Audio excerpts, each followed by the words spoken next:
जय श्री राम, जय हनुमान, जय माता दी। श्रीमद् देवी भागवत पुराण की जय।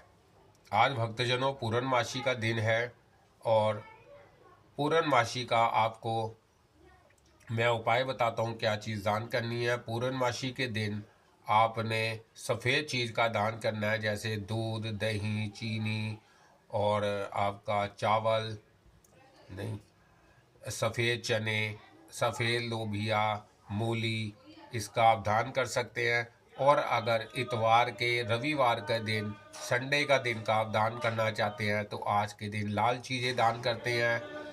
लाल चीज़ें जैसे आपका गेहूं आ गया, लाल मसूर आ गई और आपका गाजर आ गई। जो भी आपको सुलभ हो लाल चीज़ें आप उसका दान करें। और रविवार सूर्य देव की कृपा करें।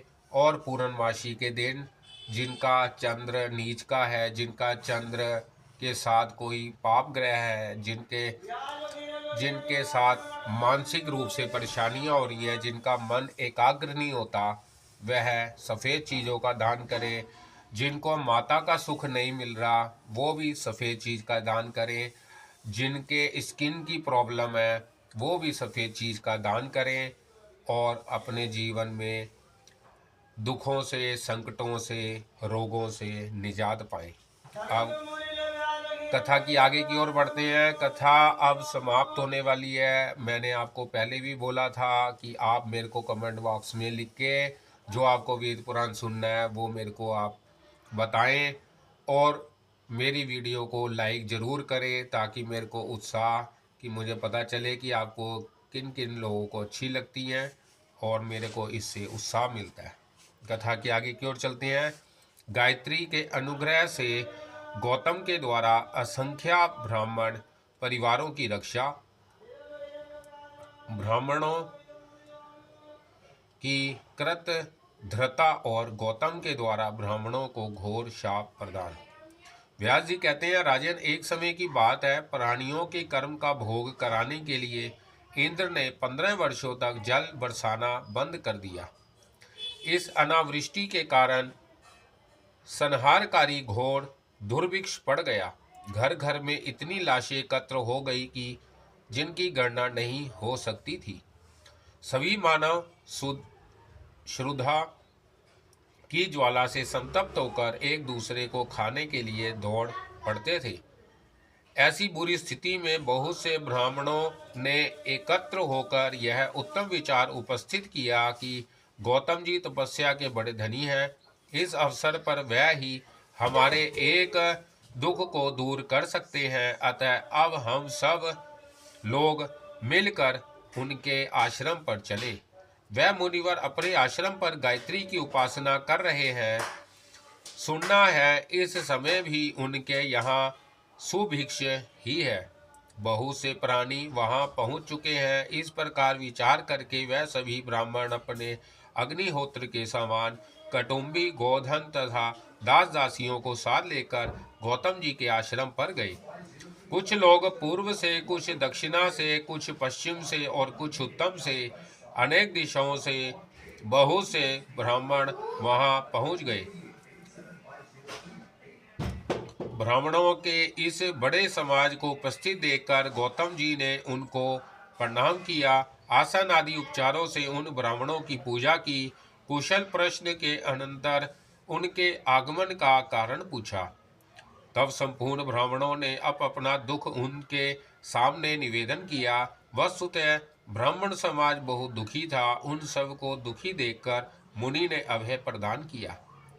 उन्होंने कहा, विप्रो, यह आश्रम आप ही लोगों का है। मैं सर्वथा आप लोगों का दास हूँ। मुझे दास के रहते आप लोगों को चिंता नहीं करनी चाहिए। इस समय आप तपोधन ब्राह्मणों के पधारने से मैं कृतकृत्य हो गया।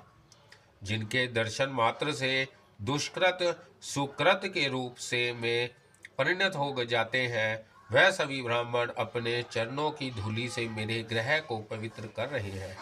आपके अनुग्रह से मैं धन्य हो गया। मेरे सिवा किस दूसरे को ऐसा सौभाग्य मिल सकता है। संध्या और जप में परायण रहने वाले आप सभी द्विजगण सुखपूर्वक मेरे यहाँ रहने की कृपा करें। व्यास जी कहते हैं, राजन मुनिवर, गौतम जी इस प्रकार सभी ब्राह्मणों को आश्वासन देकर भक्ति विनम्र हो भगवती गायत्री की प्रार्थना करने लगे। देवी तुम्हें प्रणाम है। तुम महाविदा, वेद माता और परात्पर स्वरूपणी हो। व्याहृति आदि महान मंत्र और प्रणव तुम्हारे रूप हैं। माता, तुम साम्यावस्था में विराजमान रहती हो। ह्रीं का रूप धारण करने वाली तुम देवी को मेरा नमस्कार है। स्वाहा और सौधा रूप से शोभा पाने वाली संपूर्ण कामनाओं को देने में परम कुशल तुम देवी को मैं प्रणाम करता हूँ। तुम भक्तों के लिए कल्पतरा और तीनों अवस्थाओं की परम साक्षिणी हो। तुम्हारा स्वरूप तुरीयावस्था से अतीत है तथा तुम सच्चिदानंद स्वरूपणी हो। तुम संपूर्ण वेदांतों की वेद विषया हो। सूर्य मंडल में तुम्हारा निवास है। प्राय काल में तुम बाल सूर्य के समान रक्त वर्ण वाली कुमारी, मध्य काल में ज्येष्ठ युवती और स्वयं काल में वृद्धा के रूप से विराजती हो। मैं तुम्हें नित्य प्रणाम करता हूँ। संपूर्ण प्राणियों का उद्धार करने वाली देवी परमेश्वरी, तुम मेरे अपराध क्षमा करो। गौतम जी के इस प्रकार स्तुति करने पर भगवती जगदम्बा उनके सामने प्रकट हो गई। उन्होंने मुनि को एक ऐसा पूर्ण पात्र दिया जिससे सबके भरण पोषण की व्यवस्था हो सकती थी। साथ ही उन भगवती जगदम्बा ने मुनि से कहा, मुने, तुम्हें जिस जिस वस्तु की इच्छा हो मेरा दिया हुआ यह पात्र उसे पूर्ण कर देना। यों कहकर श्रेष्ठ कला धारण करने वाली भगवती गायत्री अंतर्धान हो गई।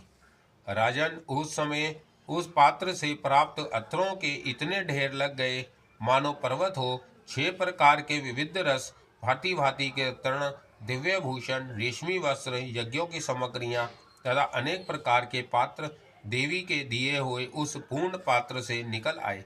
राजन मुनिवर, गौतम जी बड़े महात्मा पुरुष से जिस जिस वस्तु के लिए उनके मन में इच्छा पत्र होती थी वह सभी पदार्थ देवी गायत्री के पूर्ण पात्र से प्राप्त हो जाते थे। उस समय मुनिवर गौतम जी ने संपूर्ण मुनियों को बुलाकर उन्हें प्रसन्नतापूर्वक धन्य धान्य, वस्त्र, भूषण आदि समर्पण किए। उनके द्वारा गाय, भैंस आदि पशु तथा श्रुक, श्रुवा आदि यज्ञ की सामग्रियां जो सब की सब भगवती गायत्री के पूर्ण पात्र से निकली थी, आए हुए ब्राह्मणों को प्राप्त हुई। सभी लोग एकत्रित होकर गौतम जी की आज्ञा से यज्ञ करने लगे। स्वर्ग की समानता रखने वाला वह आश्रम उस समय एक महान विस्तृत आश्रय क्षेत्र हो गया था। त्रिलोकी में जो जितनी भी सुंदर वस्तुएं दिखाई पड़ती थी वह सब की सब भगवती गायत्री की कृपा से प्राप्त उस पात्र से ही निकल आई थी। वहां उपस्थित मुनियों की स्त्रियां वस्त्राभूषण आदि धारण करने के कारण ऐसी शोभा पाने लगी मानो देवांगनाएं हो। साथ ही वस्त्र, चंदन और भूषणों से अलंकृत ब्राह्मण गण भी इंद्र जैसे प्रतीत हो रहे थे। उस समय गौतम जी के उस आश्रम पर नित्य उत्सव मनाया जाता था। ना किसी को रोग किंचित मात्र भय था और ना दैत्य ही किसी को भय पहुंचा सकते थे। उस अवसर पर गौतम जी का वह आश्रम चारों ओर से 100 योजन के विस्तार में था। अन्य भी बहुत से प्राणी वहां आए और आत्मज्ञानी मुनिवर गौतम जी ने सभी को अभय प्रदान करके उनके भरण पोषण की व्यवस्था कर दी। अनेक प्रकार के महान यज्ञ विधिवत संपन्न होने के कारण उस समय देवता भी परम संतुष्ट हो गए। उन्होंने गौतम जी के यश की पर्याप्त प्रशंसा की। महान यशस्वी इंद्र ने भी अपनी सभा में यह श्लोक कहा, अहो, यह गौतम मुनि हम लोगों के लिए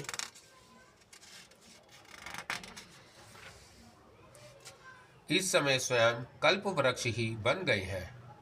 तभी तो इन महाभाग के द्वारा हमारे सभी मनोरथ पूर्ण हो रहे हैं। अन्यथा इस दुष्काल में जबकि जीने की आशा भी अत्यंत दुर्लभ थी, हमारे लिए कौन हवि प्रदान करता। इस प्रकार मुनिवर गौतम जी 12 वर्षों तक श्रेष्ठ मुनियों के भरण पोषण की व्यवस्था करते रहे। वह पुत्र के समान सबकी सार संभाल करते थे, तथापि उनके मन में अभिमान की गंध तक भी नहीं आ सकी थी। उन मुनिवर ने गायत्री की आराधना के लिए एक श्रेष्ठ स्थान का निर्माण करवा दिया था। सभी प्रधान मुनि वहां जाकर भगवती जगदम्बा की उपासना करते थे। परम भक्ति के साथ तीनों समय वहां पुष्चरण आदि कर्म संपन्न होते थे। अब भी उस स्थान पर भगवती का रूप प्रातः काल में बाला, मध्य काल में युवती तथा स्वयं काल में वृद्धावस्था से संपन्न दृष्टिगोचर होता है। एक समय की बात है, मुनिवर नारद जी वहां पधारे। उनकी विशाल वीणा बज रही थी और वह भगवती के उत्तम गुणों का गान कर रहे थे। वहां आकर वह पुण्यात्मा मुनियों की सभा में बैठ गए। गौतम आदि श्रेष्ठ मुनियों ने नारद जी का विधिवत स्वागत किया। तदंतर नारद जी गौतम जी के यश संबंधी विविध प्रसंगों का वर्णन करने लगे। उन्होंने कहा, मैं देव सभा में गया था, वहाँ देवराज इंद्र ने आपका यश गाया है। उनका कथन है, मुनि ने सबका भरण पोषण करके विशाल निर्मल यश प्राप्त किया है। मुनिवर शचीपति, इंद्र की बात सुनकर तुम्हें देखने के लिए मैं यहाँ आ गया। भगवती जगदम्बा के कृपा प्रसाद से तुम धन्यवाद के पात्र बन गए हो। मुनिवर गौतम जी से इस प्रकार कहकर नारद जी गायत्री सदन में गए। उन्हें वहां भगवती जगदम्बा की झांकी प्राप्त हुई। दर्शन करके नारद जी की आंखें प्रसन्नता से खिल उठी। उन्होंने देवी की विधिवत स्तुति की और उन्हें स्वर्ग को प्रस्थान किया। उस समय वहां जितने ब्राह्मण थे, मुनि के द्वारा ही उन सब के भरण पोषण की व्यवस्था होती थी। परंतु उनमें से कुछ कृतार्थ ब्राह्मण गौतम जी के इस उत्कर्ष को सुनकर ईर्ष्या से जल उठे। उन्होंने देशवश निश्चय किया कि जिस किसी प्रकार से हमें सर्वथा वही प्रयत्न करना चाहिए जिससे उनकी ख्याति ना बढ़े। उन लोगों ने इस प्रकार का निश्चय विचार कर लिया। तदंतर कुछ दिनों के बाद धरातल पर वृष्टि भी होने लगी। राजेंद्र, अब संपूर्ण देशों में सुभिक्षा की बातें सुनाई पड़ने लगी।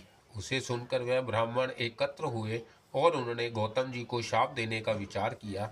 महाराज, काल की महिमा का वर्णन कौन कर सकता है। राजन, उन कृतार्थ ब्राह्मणों ने माया की एक गौ बनाई। उस गौ का शरीर जीर्ण शीर्ण था, वह अब मरना ही चाहती थी। जिस समय मुनिवर गौतम जी हवन काल उपस्थित होने पर यज्ञशाला में हवन कर रहे थे, उसी क्षण वह गौ वहां पहुंची।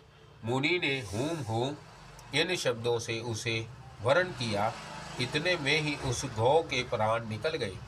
फिर तो उन ब्राह्मणों ने यह हल्ला मचा दिया कि इस दुष्ट गौतम ने गौ की हत्या कर दी। मुनिवर गौतम जी भी हवन समाप्त करने के पश्चात अत्यंत आश्चर्य करने लगे। वह आंखें मूंद कर समाधि में स्थित हो इसके कारण पर विचार करने लगे।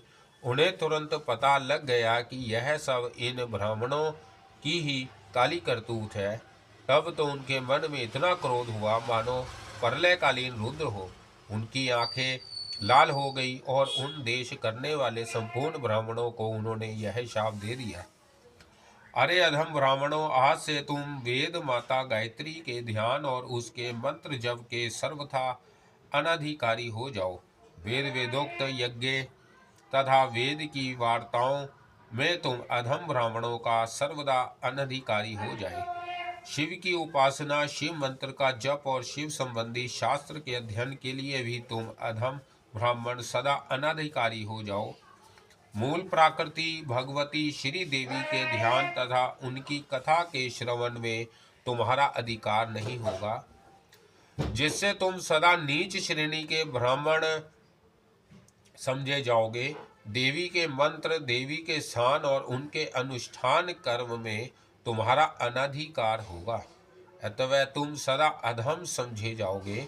देवी का उत्सव देखने और उनके नामों का कीर्तन करने में विमुख होने के कारण तुम सदा अधम बने रहोगे। देवी भक्त के समीप रहने और देवी भक्तों की अर्चना करने के लिए अनाधिकारी होकर तुम लोग सदा नीच ब्राह्मण की श्रेणी में रहोगे। भगवान शिव का उत्सव देखने और शिव भक्त का सम्मान करने में तुम्हारा अधिकार नहीं होगा, जिससे तुम सदा अधम ब्राह्मण गिने जाओगे। रुद्राक्ष, बिलपत्र और शुद्ध भस्म धारण करने से वंचित होकर तुम सदा अधम ब्राह्मण होकर जीवन व्यतीत करोगे। स्रोत समर्थ संबंधी सदाचार तथा ज्ञान मार्ग में तुम्हारी गति नहीं होगी, अतः तुम सदा अधम ब्राह्मण समझे जाओगे। आदित्य, ज्ञान निष्ठा तथा शम दम आदि साधन से तुम सदा उन्मुख होकर अधम ब्राह्मण बन जाओगे। नित्य कर्म आदि के अनुष्ठान तथा अग्निहोत्र आदि साधन में भी तुम्हारा अनधिकारी हो और तुम सदा के लिए अधम बन जाओ। स्वाध्याय ध्यान तथा प्रवचन से तुम उन्मुख होकर सर्वदा अधम जीवन व्यतीत करो। गौ आदि दान और पितरों के श्राद्ध से ब्राह्मण धमो तुम विमुख हो जाओ। अधम ब्राह्मणों कृच्छ चंद्रायन तथा प्रायश्चित व्रत से तुम्हारा सदा सदा के लिए अनाधिकारी हो जाए। पिता माता पुत्र भ्राता कन्या और भार्या का विक्रय करने वाले व्यक्ति के समान होकर तुम्हें नीच ब्राह्मण होने का अवसर मिल जाए। अधम ब्राह्मणों, वेद का विक्रय करने वाले तथा तीर्थ एवं धर्म बेचने में लगे हुए नीच व्यक्तियों को जो गति मिलती है वही तुम्हें प्राप्त हो। तुम्हारे वंश में उत्पन्न स्त्री तथा पुरुष मेरे दिए हुए शाप से दग्ध होकर तुम्हारे ही समान होंगे। बहुत कहने से क्या प्रयोजन। गायत्री नाम से प्रसिद्ध मूल प्राकृतिक भगवती जगदम्बा का अवश्य ही तुम पर महान कोप है, अतः तुम लोगों का अंधकूप कूप आदि नरक कुंडों में वास करना पड़ेगा। व्यास जी कहते हैं, राजन, इस प्रकार वचनों द्वारा दंड देने के पश्चात गौतम जी ने जल से आचमन किया। भगवती गायत्री का दर्शन करने के लिए अत्यंत उत्सुक होकर वह देवालय में गए। वहां जाकर उन्होंने महादेवी के चरणों में मस्तक झुकाया। परम आदरणीय देवी भी ब्राह्मणों की इस कृतार्थता को देखकर स्वयं अपने मन में विचार कर रही थी। उस समय भी देवी का मुख कमल आश्चर्य से युक्त दिखाई पड़ रहा था। अब आश्चर्य से संपन्न मुख कमल वाली भगवती गायत्री मुनिवर गौतम जी से कहने लगी, महाभाग, सर्व के लिए दिया हुआ दुग्ध भी विष को ही बढ़ाने वाला होता है। तुम धैर्य धारण करो। कर्म की ऐसी ही विपरीत गति है। इसके बाद भगवती जगदम्बा को प्रणाम करके मुनिवर गौतम जी अपने आसन पर चले गए। तदंतर शाप से दग्ध होने के कारण उन ब्राह्मणों ने जितना वेदाध्ययन किया था वह सब का सब विस्तृत हो गया। गायत्री मंत्र भी उनके लिए अनभ्यास हो गया। वह एक अत्यंत भयानक दृश्य उनके सामने उपस्थित हो गई। वह सब एकत्र होकर अत्यंत पश्चाताप करने लगे। फिर उन लोगों ने मुनि के सामने दंड की भांति पृथ्वी पर पड़कर उन्हें प्रणाम किया। लज्जा के कारण उनके सिर झुके हुए थे और वह कुछ भी कहने में असमर्थ थे। वह बार बार यही कह रहे थे, मुनिवर प्रसन्न होइए, प्रसन्न होइए, प्रसन्न होइए। जब मुनिवर को चारों ओर से होकर वह प्रार्थना करने लगे, तब दयालु मुनि का हृदय करुणा से भर गया। उन्होंने उन नीच ब्राह्मणों से कहा, ब्राह्मणों, जब तक भगवान श्री कृष्ण चंद्रायण का अवतार नहीं होगा तब तक तो तुम्हें कुंभीपाक नरक में अवश्य रहना पड़ेगा, क्योंकि मेरा वचन मिथ्या नहीं हो सकता। यह तुम्हें समझ लेना चाहिए। इसके बाद तुम लोगों का भूमंडल पर कलयुग में जन्म होगा। मेरी कही हुई यह सभी बातें होकर रहेंगी, ये अन्यथा नहीं हो सकती। हाँ, यदि तुम्हें शाप से मुक्त होने की इच्छा है तो तुम सब लोगों के लिए परम आवश्यक यह है कि भगवती गायत्री के चरण कमल की सतता उपासना करो। व्यास जी कहते हैं, राजन, इस प्रकार कहकर ब्राह्मणों को विदा करने के पश्चात यह सब कुछ प्रारंभ का अभाव है, यो विचारते हुए मुनि ने अपना चित्त शांत कर लिया। राजन, यही कारण है कि भगवान श्री कृष्ण के परम धाम पधार जाने पर जब कलयुग आ गया तब कुंभीपाक नरक से वह ब्राह्मण निकल आए। भूमंडल पर उनकी उत्पत्ति हुई। पूर्व काल में जितने ब्राह्मण शाप से दग्ध हो चुके थे वह ही त्रिकाल संध्या से ही तथा गायत्री की भक्ति से विमुख होकर ब्राह्मण की जाति में उत्पन्न हुए हैं। उस शाप के प्रभाव से ही वेद के प्रति उनमें श्रद्धा नहीं रही और वह पाखंड का प्रचार करने लगे। वे अग्निहोत्र आदि सत्कर्म नहीं करते तथा उनके मुख से सवधा और स्वाहा का उच्चारण नहीं होता। कितने तो ऐसे हैं जिन्हें मूल प्राकृतिक अव्यक्त स्वरूपणी भगवती जगदम्बा का किंचित मात्र भी ज्ञान प्राप्त नहीं है। उन सबके दनिडट होने पर भी उनके द्वारा दुराचार का ही प्रचार होता है। बहुत से लंपट तो ऐसे हैं जो अत्यंत दुराचारी होकर पर स्त्रियों के साथ कुतिसत व्यवहार करने के कारण अपने घृणित कर्म के प्रभाव से पुनः कुंभीपाक नरक में ही जाएंगे। अतः राजन, सब प्रकार से भगवती परमेश्वर की ही आराधना करनी चाहिए। अब इसके बाद मणिद्वीप का वर्णन करता हूँ, सुनो। यह सुंदर स्थान जगत को उत्पन्न करने वाली आदिशक्ति भगवती भुवनेश्वरी का दिव्य परम धाम है।